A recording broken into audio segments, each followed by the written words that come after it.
നിങ്ങൾക്കൊരു 30 വയസ്സാവാറായിട്ടുണ്ടോ? ഇതുവരെ further investing ഒന്നും തുടങ്ങിയിട്ടില്ല. പേഴ്സണൽ ഫൈനാൻസ് ആണെങ്കിലും എന്നെ കൊണ്ട് അങ്ങനെ ബെറ്റർ ആക്കാൻ പറ്റിയിട്ടില്ല. കാര്യങ്ങളൊന്നും പ്രോപ്പർ ആയിട്ടല്ല പോകുന്നതെന്നാണെങ്കിൽ ഈ 3 സ്റ്റെപ്സ് നിങ്ങൾ ഫോളോ ചെയ്ത് കഴിഞ്ഞാൽ നിങ്ങളെ കൊണ്ട് തീർച്ചയായിട്ടും നിങ്ങളുടെ പേഴ്സണൽ ഫൈനാൻസ് ബെറ്റർ ആക്കാൻ പറ്റുകയും ചെയ്യും. നിങ്ങൾ റിട്ടയർ ആകുമ്പോൾ നിങ്ങളുടെ കോടിക്കണക്കിന് പൈസ ഉണ്ടാവുകയും ചെയ്യും. ഈവൻ നിങ്ങൾ റിട്ടയർ ആയി കഴിഞ്ഞാൽ പോലും പെൻഷൻ പോലെ നിങ്ങൾക്ക് റെഗുലർ ആയിട്ട് ക്യാഷ് ഫ്ലോ കിട്ടുകയും ചെയ്യും. ഇതെല്ലാം എങ്ങനെയാണ് വർക്കൗട്ട് ആവുന്നതെന്ന് അറിയണമെന്നാണെങ്കിൽ ഈ വീഡിയോ ഫുൾ ആയിട്ട് കാണുക. ഇതുപോലെ ഇൻഫോർമേറ്റീവ് വീഡിയോസ് വേണ്ടി നമ്മുടെ പേജ് ഇപ്പം തന്നെ സബ്സ്ക്രൈബ് ചെയ്യുക. Hi, myself Nithin Nair, welcome to our YouTube channel finance by Nithin. വളരെയധികം റിയലിസ്റ്റിക് ആയിട്ടുള്ള നമ്പേഴ്സ് കൊണ്ടായിരിക്കും നമ്മൾ ഈ കണക്ക് പറയുന്നുണ്ടാവുക. ക്ലിയർ ആയി കേട്ടുള്ളൂ, കാര്യങ്ങളെല്ലാം പ്രോപ്പറായി മനസ്സിലാവാൻ വേണ്ടി. സപ്പോസ് നിങ്ങൾക്ക് കിട്ടുന്ന മന്ത്ലി ഇൻകം ഒരു 50,000 രൂപയാണെന്ന് വിചാരിക്കുക. അവിടെ നിന്നുകൊണ്ട് ഒരു 20% മാറ്റി വയ്ക്കുക. 50,000ന്റെ 20% എന്ന് പറയുന്നത് 10,000 റുപ്പീസാണ്. നിങ്ങളൊരു 10,000 റുപ്പീസ് SIP വെച്ച് തുടങ്ങുക. നിങ്ങൾ മാസം 10,000 വെച്ച് കൊടുത്തുകൊണ്ടിരിക്കുക. ഒരു 25 കൊല്ലത്തേക്ക് ടാർഗറ്റ് ചെയ്യുക. നിങ്ങൾ തുടങ്ങുന്ന നിങ്ങളുടെ 30-ാം വയസ്സാണ്. നിങ്ങൾ ടാർഗറ്റ് ചെയ്യേണ്ടത് ഒരു റിട്ടയർമെന്റ് ഫണ്ട് എന്ന രീതിയിൽ നിങ്ങൾ 55-ാം വയസ്സിലാണ്. 10,000 വെച്ച് സ്റ്റാർട്ട് ചെയ്യുക. 25 കൊല്ലത്തേക്ക് ഇൻവെസ്റ്റ് ചെയ്യുക. എല്ലാ കൊല്ലവും ഒരു 5% വെച്ച് ഒരു സ്റ്റെപ്പ് അപ്പ് ചെയ്യുക. നിങ്ങൾ ചെയ്തുകൊണ്ടിരിക്കുന്ന എമൗണ്ട് എത്രയാണോ അടുത്ത കൊല്ലത്തേക്ക് പോകുമ്പോൾ അതിനേക്കാളും ഒരു 5% മാത്രം എല്ലാ കൊല്ലം ഇൻക്രിമെന്റ് വരുത്തിക്കൊണ്ടിരിക്കുക. ഇത് നിങ്ങളൊരു പ്രോപ്പർ ആയിട്ടുള്ള ഇൻഡെക്സ് ഫണ്ട്, സേഫ് ആയിട്ടുള്ള നിഫ്റ്റി 50 എന്നൊരു ഇൻഡെക്സ് ഫണ്ട് നിങ്ങൾ ഇൻവെസ്റ്റ് ചെയ്ത് ഒരു 12-13% വെച്ച് നിങ്ങൾക്ക് ആനുവലി കിട്ടിക്കഴിഞ്ഞാൽ പോലും നിങ്ങളെ കൊണ്ട് നിങ്ങളുടെ 55-ാം വയസ്സിൽ 3.21 കോടി രൂപ ഉണ്ടാക്കാൻ പറ്റുന്നതായിരിക്കും. ഇപ്പൊ നിങ്ങൾക്ക് തോന്നിയേക്കാം നിങ്ങളുടെ 25 കൊല്ലം കഴിഞ്ഞ് 3.12 കോടി കിട്ടിക്കഴിഞ്ഞാൽ പോലും അതിന് ഇപ്പോഴത്തെ കറന്റ് വാല്യൂ ഉണ്ടാവില്ല എന്ന്. യെസ്, കറക്റ്റ് ആണ്. നിങ്ങളൊരു 6% ഇൻഫ്ലേഷൻ വെച്ച് നോക്കുകയാണെങ്കിൽ പോലും നിയർലി 1 കോടി അല്ലെങ്കിൽ 1 കോടിയുടെ അടുത്തായിട്ടായിരിക്കും അതിന് വാല്യുവേഷൻ ഉണ്ടാവുക.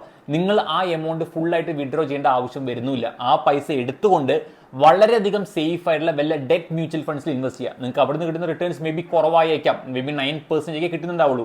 എങ്കിൽ പോലും ആ ഫണ്ട് നിങ്ങൾ അവിടെ ഇട്ട് കഴിഞ്ഞ് എല്ലാ മാസവും നിർബന്ധമായിട്ടും ഒരു 2.5 ലക്ഷം വെച്ച് വിഡ്രോ ചെയ്യുക. അതായത് നമ്മുടെ കയ്യിൽ ഓൾറെഡി 3.21 കോടി രൂപയുണ്ട്. ഈ പൈസ നമ്മുടെ ഡെറ്റ് മ്യൂച്വൽ ഫണ്ട്സിൽ ഇൻവെസ്റ്റിന് ശേഷം എല്ലാ മാസവും SWP സിസ്റ്റമാറ്റിക് വിഡ്രോവൽ പ്ലാൻ ആയിട്ട് ഒരു 2.5 ലക്ഷം വെച്ച് വിഡ്രോ ചെയ്യുകയാണെന്നാണെങ്കിൽ ഇൻഫ്ലേഷൻ അഡ്ജസ്റ്റ് ചെയ്ത് നോക്കുകയാണെങ്കിൽ പോലും ഇപ്പോഴത്തെ കറന്റ് 70-75,000 രൂപയുടെ വാല്യൂ അതിനുണ്ടാവും. സോ അത് നിങ്ങളെ കൊണ്ട് 30 കൊല്ലം വരെ കണ്ടിന്യൂ ചെയ്യാൻ പറ്റുന്നതായിരിക്കും. നിങ്ങൾ നിങ്ങളുടെ 30-ാം വയസ്സിൽ സ്റ്റാർട്ട് ചെയ്തു, 55-ാം വയസ്സിൽ നിങ്ങൾ ഇത്രത്തോളം പൈസ ഉണ്ടാക്കി, അവിടെ നിന്നുകൊണ്ട് നിങ്ങൾ SWP ചെയ്ത് കഴിഞ്ഞാൽ പോലും നിങ്ങളുടെ അടുത്ത 30 കൊല്ലം, നിങ്ങളുടെ 85-ാം വയസ്സ് വരെ നിങ്ങളെ കൊണ്ട് ഏതാണ്ട് 2.5 ലക്ഷം വെച്ച് വിഡ്രോ ചെയ്യാൻ പറ്റുന്നതായിരിക്കും. അത് ഇൻഫ്ലേഷൻ അഡ്ജസ്റ്റ് ചെയ്ത് നോക്കുകയാണെങ്കിൽ പോലും എങ്ങനെയാണെങ്കിലും 50,000 മേലെങ്കിലും വാല്യൂ ഉണ്ടാവുന്നതാണ്. സോ ഇങ്ങനെ നിങ്ങൾ പ്ലാൻ ചെയ്യുകയാണെങ്കിൽ നിങ്ങൾക്ക് റിട്ടയർമെന്റ് ഫണ്ടും അതേപോലെ തന്നെ നിങ്ങൾക്ക് പെൻഷൻ എന്ന രീതിയിൽ പോലും നിങ്ങൾക്ക് ലൈഫ് ലോങ് നല്ല രീതിയിൽ റിട്ടേൺസ് ഉണ്ടാക്കാൻ പറ്റുന്നതാണ്.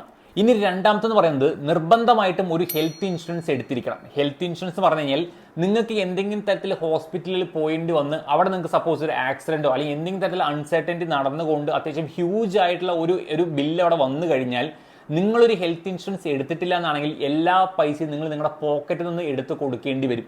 സപ്പോസ് എല്ലാം മാരകമായിട്ടുള്ള അസുഖമൊക്കെ വന്ന് അത്യാവശ്യം 30-40 ലക്ഷത്തിൻ്റെ ഒക്കെ നിങ്ങൾക്ക് ഒരു ബില്ല് വരികയാണെന്നാണെങ്കിൽ നിങ്ങളെ കൊണ്ട് മേ ബി ആ പൈസ കൊടുക്കാൻ പറ്റിയെന്നും വരില്ല, ട്രീറ്റ്മെന്റും കണ്ടിന്യൂ ചെയ്യാൻ പറ്റില്ല, നിങ്ങൾ ഫൈനാൻഷ്യലി ഫുൾ ബാക്ക്വേർഡ് പോകും. സോ ഒരു ഹെൽത്ത് ഇൻഷുറൻസ് നിങ്ങൾ എടുത്തു എന്നാണെങ്കിൽ എന്തെങ്കിലും തരത്തിലുള്ള ഹോസ്പിറ്റൽ ബില്ലുകൾ വന്നു കഴിഞ്ഞാൽ പോലും നിങ്ങളെ കൊണ്ട് ക്ലെയിം നടത്താനും പറ്റും. നിങ്ങൾക്ക് അത്യാവശ്യം ലൈഫിന് ഒരു പ്രൊട്ടക്ഷൻ കിട്ടുകയും ചെയ്യും. നിങ്ങൾ സപ്പോസ് മാരീഡ് ഒക്കെയാണ്, ഒരു ഫാമിലി നിൽക്കുകയാണെന്നാണെങ്കിൽ നിർബന്ധമായിട്ടും ഒരു ഫാമിലി ഫ്ലോട്ടർ പ്ലാൻ എടുക്കുക. എടുക്കുമ്പോൾ വെറും ഒരു 5 ലക്ഷം 10 ലക്ഷം ടാർഗറ്റ് ചെയ്ത് മിനിമം ഒരു 20-25 ലക്ഷമെങ്കിലും ടാർഗറ്റ് ചെയ്യാൻ നോക്കുക. കാരണം വല്ല മാരകമായിട്ടുള്ള അസുഖങ്ങളോ അല്ലെങ്കിൽ വല്ല ആക്സിഡന്റോ വരുമ്പോൾ ഹ്യൂജ് ആയിട്ടുള്ള ഒരു ഹോസ്പിറ്റൽ ബില്ല് വരുമ്പോഴാണ് നമ്മൾ ഡ്രെയിൻ ഔട്ട് ആവുന്നത്. സോ തീർച്ചയായിട്ടും അത് മേക്കപ്പ് ചെയ്യണമെന്നാണെങ്കിൽ ഒരു കവറേജ് കൂടിയുള്ള ഒരു 25 ലക്ഷമോ അല്ലെങ്കിൽ ഒരു 50 ലക്ഷത്തിൻ്റെ കവറേജ് നോക്കിയിട്ടുള്ള ഒരു ഹെൽത്ത് ഇൻഷുറൻസ് നിർബന്ധമായിട്ടും എടുക്കുക.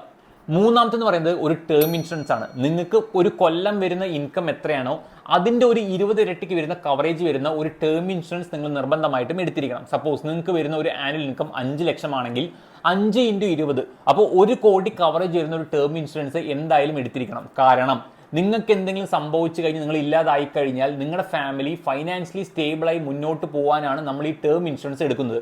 നിങ്ങളൊന്ന് ചിന്തിക്കുക, നിങ്ങളുടെ ഫാമിലി നിങ്ങൾ മാത്രമാണ് ഒരു സോഴ്സ് ഓഫ് ഇൻകം. നിങ്ങൾക്ക് എന്തെങ്കിലും സംഭവിച്ചു കഴിഞ്ഞാൽ നിങ്ങളുടെ ഫാമിലി എങ്ങനെ മുന്നോട്ട് പോകും ഫൈനാൻഷ്യലി നിങ്ങൾ ചിന്തിച്ചിട്ടുണ്ടോ? സോ നമ്മളിവിടെ ടേം ഇൻഷുറൻസ് എടുത്തു എന്നാണെങ്കിൽ നമുക്ക് എന്തെങ്കിലും സംഭവിച്ചൊരു അൺസർട്ടനിറ്റി വന്നുകൊണ്ട് നമ്മൾ ഇല്ലാതായി കഴിഞ്ഞാൽ പോലും നമ്മുടെ ഫാമിലിക്ക് ആ കവറേജ് എമൗണ്ട് കിട്ടുന്നതായിരിക്കും. ഫൈനാൻഷ്യലി മേ ബി അവരെ കൊണ്ട് ഇനി ഒരു ഫർദർ വരുന്ന ഒരു 20 കൊല്ലം അല്ലെങ്കിൽ ഒരു 10 കൊല്ലം റൺ ചെയ്യാൻ പോലും ആ എമൗണ്ട് ഹെൽപ്പ് ചെയ്യുന്നതായിരിക്കും.